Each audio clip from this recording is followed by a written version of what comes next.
Dave Stoddard, Director of Research for Business Intelligence and Analytics at TDWI, and I'm here with Ralph Hughes, who is CTO of Sterigenics, and we're going to be talking about Agile, which is a very hot topic at TDWI, and we've got a lot of activities coming up in the space of with Agile. Ralph and I will be delivering a keynote at the Boston World Conference coming up September 16th through 21st. I believe our keynote is on the 20th, the Thursday.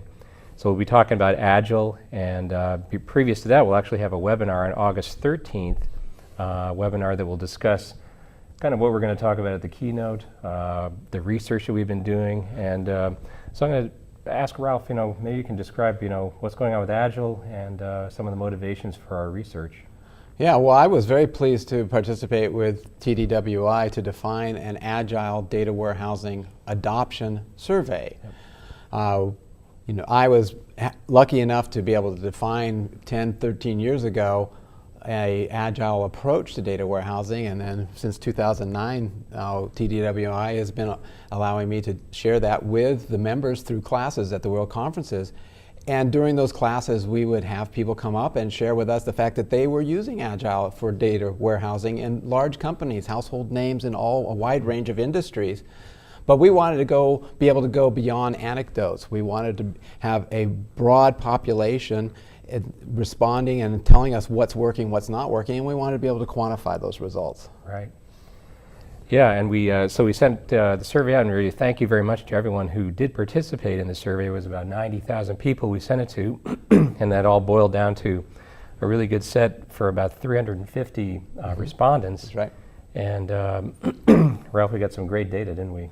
Yes, it's been eye-opening. We structured it to be parallel to another survey that was done with just generic Agile practitioners. Right. So now we can even compare what's happening in Agile for applications or transaction capture and Agile for data warehousing. Mm-hmm. Yeah, which makes the survey really unique because to my knowledge, I don't think anything's been done like that for data warehousing and BI, and so it's really an interesting thing. So maybe you could talk a little bit about how the survey was structured. Mm-hmm. We'll talk a little bit about some of the early analysis, what it's showing. Absolutely. Well, there was, of course, a few questions in there about who are you, how big's your company, how big's your BI department. But what we also did was, what is the success rates that you're having with Agile methods? And then we asked several questions so that we could cross-tab and see the numbers behind the numbers. Yeah. Questions like, are you doing Inman versus Kimball? Are you doing mostly BI, or are you doing ETL? And then also, what method are you using? And how are you interfacing Agile to some of the standard IT disciplines, such as requirements management and quality assurance? Right.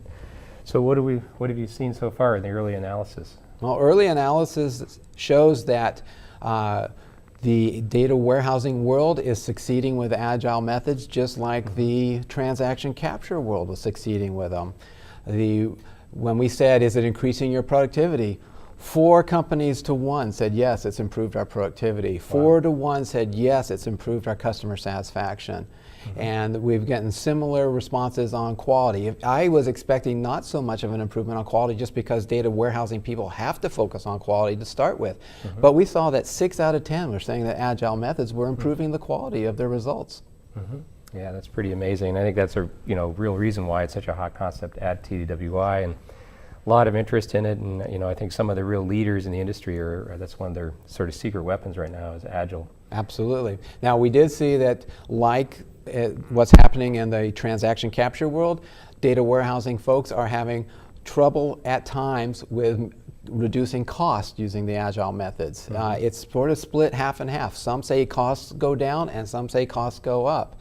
And what's really interesting about the way we structured the survey is that I think we've got enough attributes in there to start cross-tabbing those who have costs going up or down, and we can start to explain who's doing what practices or approaches help you drive the cost down as you improve productivity, and what kind of practices or oversights allow the costs to go up. And I'm looking forward to getting some answers on that. Yeah, that'll be interesting. Plus, I think one thing that we've discussed too is that this is going to be an ongoing effort. Absolutely. So we did sort of shut the door to respondents for now, just so we can get a look at what kind of data we've got. But as we'll be talking about in Boston, this is interesting stuff, and we want to sort of keep it going. Absolutely. I think it's going to be a tremendous set of guidelines for companies who are considering doing it about what works, what doesn't work. Right.